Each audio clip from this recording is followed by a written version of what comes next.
to a war, and after he came back, he found out that his hometown was in disarray.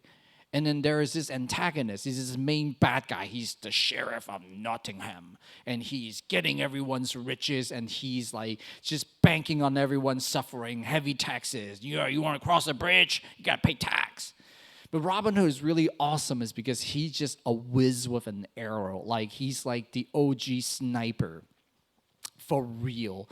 And he's doing his trick shots, and he comes in at night. He robbed the sheriff of all his ill-gotten gain, and he distributed back to his people, and people love him.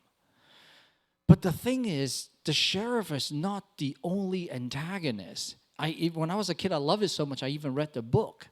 And guess who else was really portrayed in a negative light? It was the church. The church was aligned with the sheriff of Nottingham, and they were doing all these things. And it's got in this Robin Hood movie that this is the new one. It's like the kids from Kingsman and Jamie Foxx. But if you're older, I like the older one. It was with Kevin Costner and Morgan Freeman. That's the OG good one. So anyway, and it's always like every scene you see the bishop comes in, it's just big man is like, God bless you, kiss my ring. And then he's got this gold robe. I mean, he's got gold robe so big they make rappers like blush.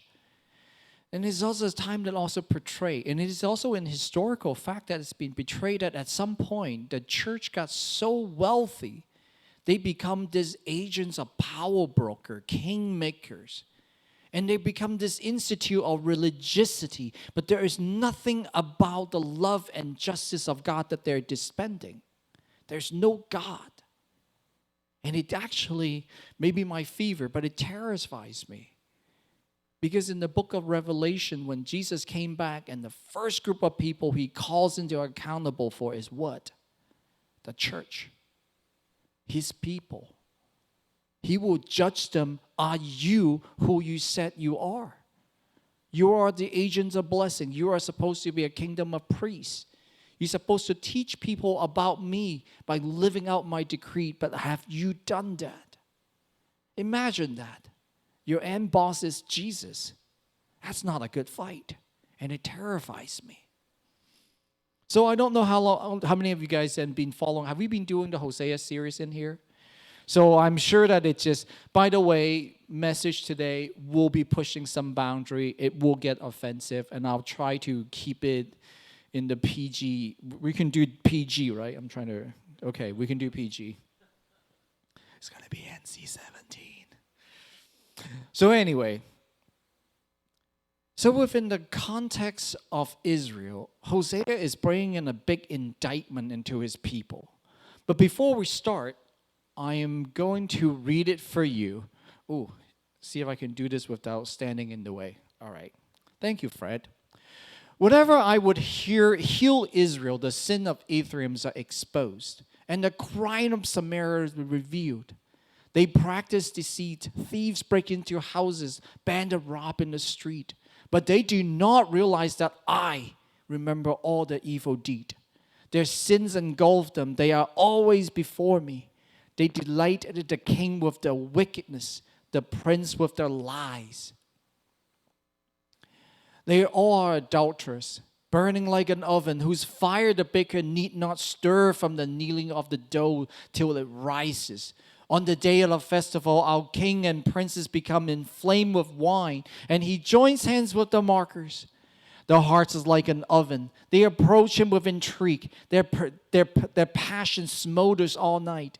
In the morning, it blazes like a flaming fire. All of them are hot as an oven. They devour their rulers. All the king fall, and none of them call on me. Ephraim's mixed with the nations. Ephraim is flat. It's like a flat loaf not turned over. Foreigners sap his strength, but he does not realize it. His hair is sprinkling with gray, but he does not notice. Israel's arrogance testify against him. But despite all this, he does not return to the Lord his God or search for him. So a lot of you been filling up with the context of it just to make sure that I am in par with you. So just a little bit. So we know that in about 25 years when Hosea preaches this message, Israel went down to the bottom. That's when Assyria and Babylon went and just tore them up. And there's no way I can tell that story without breaking a lot of NC-17 rules. They besieged them. To the end of them, that they were even talking about, let's go eat our donkeys. They went to rock bottom, but not here. They have about 25 years, and God is already warning them. It said, you guys are heading into a dark path. But the things is a lot of people really rarely talk about is at this time when Hosea bringing the message that the nation of Israel is actually doing great. They were banking it. They were the power broker. They were the savvy kids. Now, I'll tell you a little reason why. Remember their grandparents, David? Anyone remember King David? The shepherd boys who used a sling? The Bible told a story that through the hands of God, from the humility of a shepherd boy, he went and defeated. This is Goliath. It was even described that he has the best armor there is. It's talk about his weaponry, but out from a rock, from a shepherd boy, God hand over a kingdom, a dynasty. It is in the humility of David that God put their enemy all inside. So the first things is, the Israelite at that time of Hosea's time, they have a military might that everyone knows about it. You think twice before you mess with these guys. These are David's men. Today's term, they probably the Navy SEALs of everybody. They're terrified, but they know that, and they're relying on this strength. Secondly, David's son was Solomon. Solomon is guaranteed getting an A in economics because he was smart and he was wise. And then all of the things is they really store up wealth in Israel. So now their grandchildren is banking on the fact great-granddad can fight and granddad is rich. But this is when they actually all turn against the Lord. Leaders, their priests, all of them who are judges, they're supposed to call out justice, do mercy, and care for people. And they're lining up their pocket. In here, God using Hosea's word and to put it in an indictment for them, which is God is putting you on accuse. It's bad. I've been accused before. It doesn't feel good. When God is putting you on accuse, there is nowhere to go. With all the things, this is religious piety. It was talking about not just people are robbing the street. If you were looking recently, you look at something like Chicago.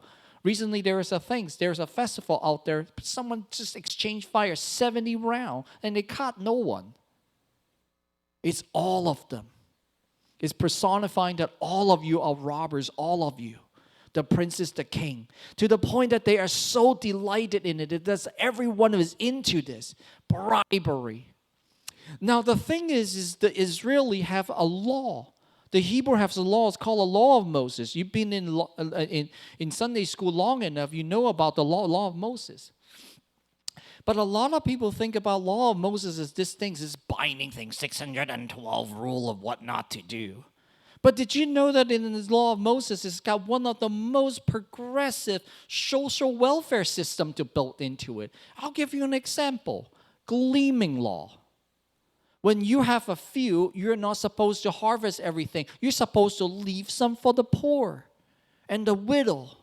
You build this into the system. It is the word of God. Secondly, the year of Jubilee, the law of Jubilee. At a certain point when your cousin owes you money, you're just going to have to forgive them. You're just going to have to forgive them. Back in the days when you don't get to pronounce bankruptcy, when you pronounce bankruptcy, when you're really having a really rough year, your harvest didn't go well, your cow died, you can't harvest, I'm going to lean this field to you, Brother Caleb. But in the year of Jubilee, he's like, you know what? It's the year of Jubilee, Sam. Have it back. I'll restore your life. I mean, like, I am so glad. I no longer have to work from field to field. I got to go home. But here is all these people of leader is neglecting, they're betraying the rule of God. They're lying to widows. Sometimes you need a man to claim this, and they are all in it to just cheat and lie.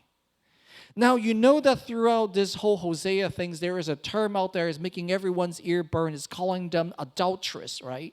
I'm going to break it down. What does it mean?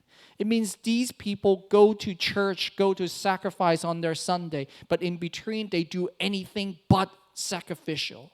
They're abusing the love system, and they're repressing the poor. And on the time why God is really frustrated is because of the stuff they do. You know that we talked about the Baal worshiping? Pastor Allen talked about, it is Baal. He's a bad God. He's a moo God. But he's horrible. He's a fertility God. And this is where the thing is, if you're little, cover your ears. There is a things in the part of the Baal worship. There's two things you need to know. You have to entice Baal to excite him. And there is sexual act. That's why in the temple, there is temple prostitute. And the second thing is, in order for you to commit your commitment to Baal, you need to sacrifice children. And when you run out of land, when you are poor orphans and widows, where do you think the widow work? And then where do you think all this orphan comes from? God is mad. I teach you guys, I redeem you out of Egypt for you to behave like this. And he is furious. That's the adulteress. That's the deep of it. And here is keep saying that, Hosea was saying that you guys are burning. He's using this imagery of this baker. It's like at night, ooh, I'm going to church tomorrow. He's going to forgive me, but I'm going to do all that. And after that, I'm going to the little temple.